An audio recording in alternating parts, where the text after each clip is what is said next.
Howdy, friends. I hope you're having a good week.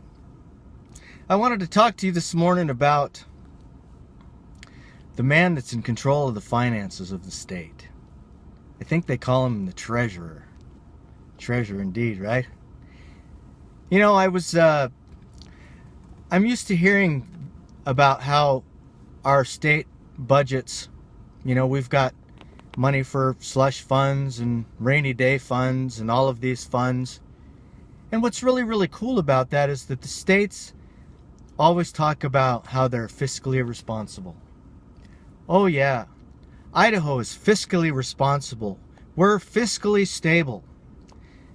My first question is that why we're so reliant on federal funding?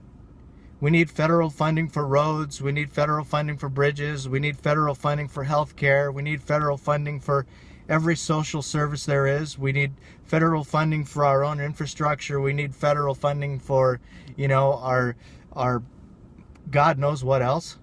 I mean, if we actually looked and found the list of all of the things that we got federal funding from, it would be really, really interesting to be able to put that back in the face of our state controller or our treasurer and to be able to say, let's see. I guess the average citizen is stupid enough to believe that if we can use our credit cards to be able to balance our own budget where we fall short, that somehow we can call ourselves fiscally responsible? And then their excuse is we had a great guy, Jed, I think, called in on the radio this morning, and he said, are you guys kidding me? Money is better spent or better controlled by the citizen or by the average taxpayer than it is to be able to allow government to be able to tell us what is, you know, where the money should be appropriated correctly. Case in point would be Social Security. When we created Social Security, FDR, you know, talked about how great it was, basically telling the taxpayer, you know, you guys are too stupid to save your own money. We're going to save it for you, only to find out that Social Security is bankrupt. And then the controller or the treasurer says, oh, well, you know, we need money for education. Well, I'd like you to see what, you'd be the first one to complain when you have potholes on the road. Well, wait a minute. We just got a 7-cent tax increase. And I guess from what I understand, another 26 to 32 cent per gallon gas tax. My question is, what happened to our regular taxes that was constitutionally allowable for infrastructure?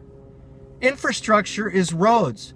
Not for the expansion of government, not for the expansion of retirement benefits, not for the expansion of their salaries. This guy is completely out of control. And then you have some guy that calls in and says, well, you know, he should live in California. You know, that guy was obviously from California and obviously came here and doesn't realize what's coming down the pike yet. The problem with that kind of a mindset is it basically sets the stage to be able to suggest, you know, sometimes we hear when we talk about freedom in this country, people say, well, at least we're still the freest nation on earth. Well, gee, let's just let all other countries fall into the depths of despotism and to be able to just keep America just above that line, just to be able to say that we're freer than any other country. Let's not just be truly free. Let's just be a little bit less tyrannical than the rest of the countries. So this guy that calls in and says, well, at least you don't live in California, that's not the point. We've already know that California is communist, and Idaho's right behind them, as well as every other state in the union. It's because we've got treasurers and we've got controllers, and then we've got the minds of these people that say, well, at least you don't live in California. I mean, is that really all we can hope as Americans now, is just to be slightly above California?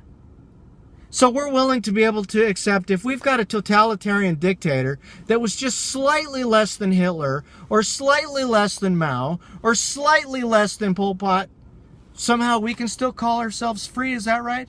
Or, wait a minute, our totalitarian dictators in history that have killed 70 million people, oh no wait, so if American government actually only kills 40 million people, or 50 million just in abortions alone, somehow we're more free?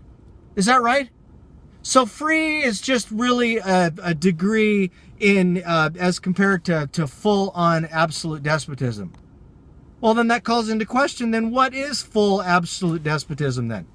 Does it have to be a certain amount of deaths, maybe? the dictator has to kill over like 50 million or 70 million or 100 million?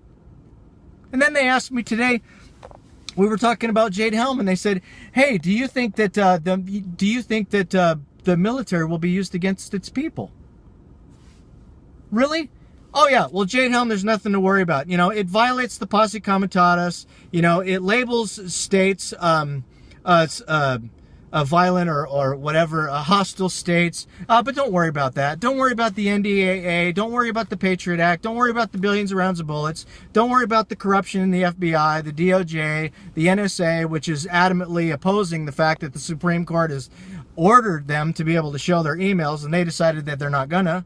We've got Obama that's come out with Janet Napolitano and the Southern Poverty Law Center and the rest of these that are calling us terrorists, and the states sit there and stand and say, we have states, you know, we're operating under the states' rights. Well, first of all, states don't have rights. States have powers, and they only have the powers that were delegated to them that are not authorized to the federal government. But the legislature, every state legislature that I know, with the exception of Texas to some degree, actually is standing on the fact that they have these powers that are to be able to remain theirs or to the people themselves. And yet the federal government comes down on them and say, well, we're going to enforce whatever we can enforce because the Supreme Court deemed it enforceable. So my point is, what does Jade Helm have to do with financing? Here's what it has to do with financing, guys. If state governments do not understand their powers and they cave under the federal government, and these state governments have slush funds and increasing money for rainy day funds, our founding fathers told us what would happen if we didn't remain vigilant. Government would be used against the people, and tax dollars would be used to fund the government against its people. If we have no accountability on where the money goes in the states, they have the ability to misappropriate that money to things that it shouldn't go to, like refugees or whatever it is they're going to do, maybe munitions, or the massive explosion of presence of law enforcement or paramilitary activities. What part of vigilance is allowing the government to be able to tax us while they're telling us that they are fiscally responsible and misappropriating our funds? And you tell me how that's not going to be used against the people. So today, guys, I'm just asking you to be able to step up to the plate. I know that there's tremendous fear out there. There's tremendous apathy out there. People are discouraged. People ask me more than ever, Tom, what can we do? What can we do? You take every waking moment you have and you become as active and as vocal as you can possibly be. You visit your neighbors. You visit the people that you have business with. You share information on these things. And you start talking to people about what's going on. You start showing up at the legislature. You start getting involved in some of the things that are going on around here. Call me. I don't care. Get involved. If you are not involved, every day that you are not involved, you, that one person, you know, the one person that can't do anything, but fails to realize that when you're in the collective with a bunch of other people, and I hate to use that term, we become very, very powerful people.